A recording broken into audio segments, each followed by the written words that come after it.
اعوذ باللہ من الشیطان الرجیم بسم اللہ الرحمن الرحیم۔ پیارے ناظرین، اس حقیقت سے کوئی انکار نہیں کر سکتا کہ دنیا بھر میں امیر غریب نیک و بد کو دکھوں پریشانیوں میں کسی نہ کسی طرح واسطہ پڑتا ہے۔ وہ انسان خوش قسمت ہے جو کہ اس دکھ پریشانی اور غم کو صبر سے برداشت کرتا ہے،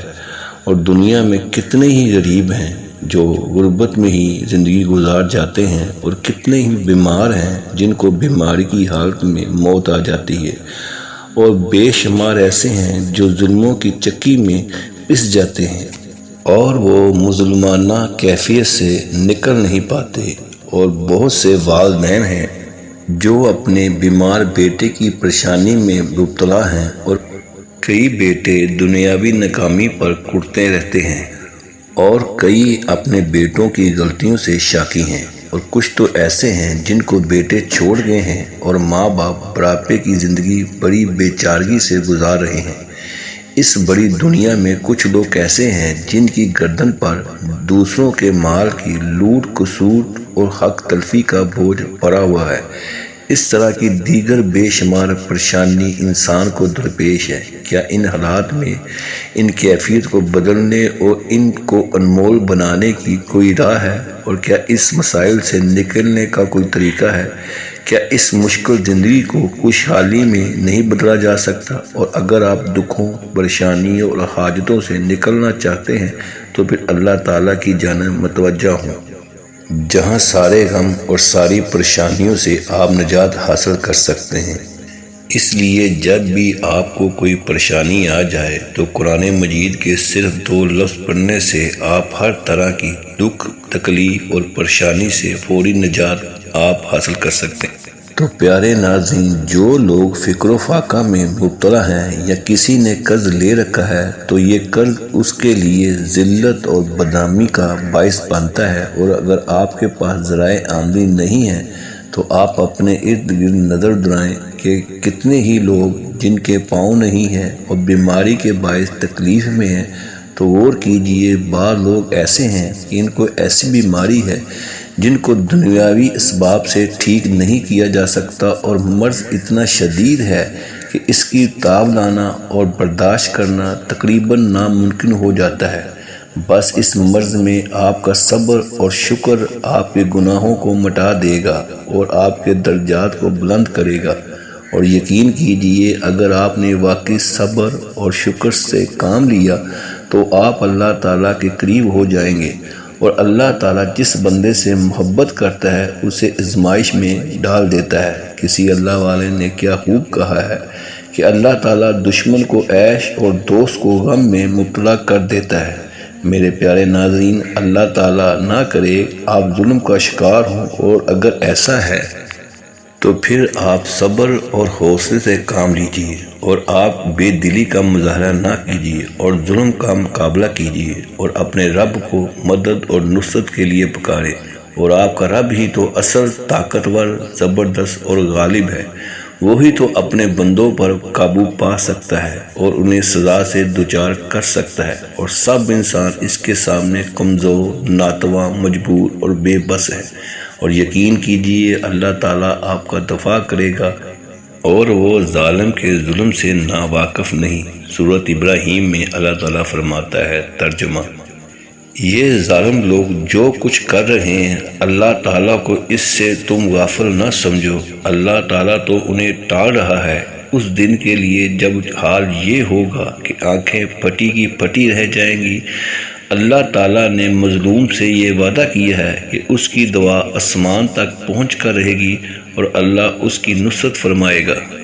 پیارے ناظرین، اور اگر ناگوار تکلیف پہنچی یا کوئی تنگی درپیش ہے یا کوئی گہرا ظلم لگ گیا ہے، اور اس کیفیت سے نکلنے کا راستہ تلاش کیجیے، اور ان راستوں میں سب سے اہم یہ ہے،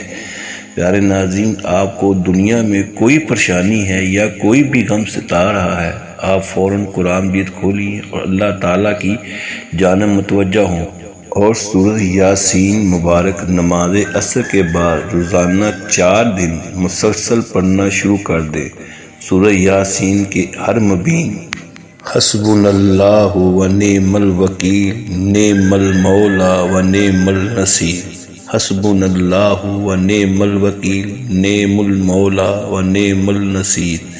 حسبنا اللہ و نعم الوکیل نعم المولا و نعم النصیر اور 35 بار ورد کریں اور 4 دن مسلسل یہ عمل کرتے رہیں اور یہ عمل کرتے وقت اللہ تعالیٰ سے دعا مانگے کہ یا اللہ مجھ پر جو مشکل آئی ہے یا پریشانی آئی ہے تو اے میرے مولا تو اس پریشانی کو اس مشکل کو دور فرما دے۔ انشاءاللہ تعالی بہت جلد آپ کی پریشانی اور مشکل دور اس عمل سے ہو جائے گی۔ دوسرا آپ توبہ اور استغفار کریں، استغفر اللہ العظیم اتوب علیہ، اور اگر ہمیں اپنے گناہوں، غلطیوں اور لرزشوں سے توبہ کرنے کی توفیق مل گئی تو یقین جانیے کہ اللہ تعالیٰ نے آپ کے ساتھ خیر اور بلائی کا ارادہ فرما رکھا ہے۔ استغفار ذکر کا اجر و ثواب اضافی ہے۔ آپ کا عمل استغفار آپ کے لیے بہت بڑی خیر کا باعث بن جائے گا۔ حضرت نوح علیہ السلام نے اس کے الہی نامات یوں بیان کیے ہیں۔ ترجمہ: میں نے کہا اپنے رب سے معافی مانگ، بے شک وہ بڑا معاف کرنے والا ہے۔ وہ تم پر آسمان سے خوب بارشیں برسائے گا، تمہیں مال اور اولاد سے نوازے گا، تمہارے لیے باغ پیدا کرے گا اور تمہارے لیے نہریں جاری کر دے گا۔ ہر نماز کے بعد زیادہ سے زیادہ دعا کریں۔ حدیث شریف میں حضور اکرم صلی اللہ علیہ وسلم سے واضح ہوتا ہے کہ دعا اور تقدیر دونوں آپس میں لڑتی رہتی ہیں، اور حضور اکرم صلی اللہ علیہ وسلم نے ارشاد فرمایا تقدیر کو صرف دعا سے ہی ٹالا جا سکتا ہے، اور یہ بھی فرمایا جو مصیبت آ گئی ہے اور جو مصیبت آنی ہے دعا دونوں میں فائدہ دیتی ہے۔ مصیبت آئے گی تو دعا اس کے سامنے کھڑی ہو جائے گی، دونوں قیامت تک لڑتی رہیں گی۔ جب راستے تنگ ہو جائیں اور رابطے ٹوٹ جائیں اور زمین اپنی کشادگی کے باوجود آپ پر تنگ ہو جائے اور کوئی تدبیر کارگر نہ رہے تو اپنے اللہ کو پکاریں۔ جب دنیاوی رابطوں کے اسباب ٹوٹ جائیں لیکن اللہ تعالیٰ کی رسی کا تعلق بندے سے کبھی نہیں ٹوٹتا، اس لیے دل کی حضوری کے ساتھ اپنے رب کو پکاریں، یا اللہ۔ جب حسرتوں نے آپ کا دل توڑ کے رکھ دیا اور غموں نے آپ کو چور کر دیا تو پھر پکاریں، یا اللہ۔ اور جب معاملہ اپنی سنگینی کی انتہا کو پہنچ جائے اور مسائل کے پہاڑ ٹوٹ پڑیں تو اپنے حالوں کو پکاریں، یا اللہ۔ اور جب سینہ تنگی محسوس کرے اور زبان کچھ ادا نہ کرے اور قدم اٹھیں اور لڑکھڑا جائیں اور معاملات مشکل تر ہو جائیں تو پھر اپنے رب کو ندا دیجیے اور دل کی گہرائیوں سے پکاریں، یا اللہ۔ جب انسان اپنے اور تمہارے درمیان تمام راستے بند کر دے تو یاد رکھیں تمہارا رب کریم، رحمان، رحیم، عطا و سخا، جود و کرم اور مال کے حقیقی کا دروازہ ہمیشہ اس شخص کے لیے کھلا ہوگا جو اپنے رب کے اوپر پختہ یقین رکھتا ہوگا۔ ایسی کیفیت میں راتوں کو جاگیں اور اشکوں سے وضو کیجیے اور اپنے دونوں ہاتھ اپنے رب کے سامنے پھیلا دیجیے اور زبان کو اسماء الہی کے ذکر سے تر کیجیے، اور یہ ایک بار تجربہ کر کے تو دیکھیے۔ آپ کو اپنے رب کی بارگاہ میں رسائی کی لذت کی چاٹ نہ لگ جائے تو کہنا، آپ کے اعصاب راحت محسوس کریں گے اور آپ کے جذبات میں ٹھہراؤ آ جائے گا اور آپ کی بے چینی زائل ہو جائے گی اور آپ کا ایمان مزید پختہ ہوگا، اور یقین جانیے آپ کا دل سکون محسوس کرے گا۔ اور اللہ پاک کا قرآن مجید میں وعدہ ہے، خبردار ہوں کہ اللہ پاک کی یاد ہی وہ چیز ہے جس سے دلوں کو اطمینان نصیب ہوا کرتا ہے۔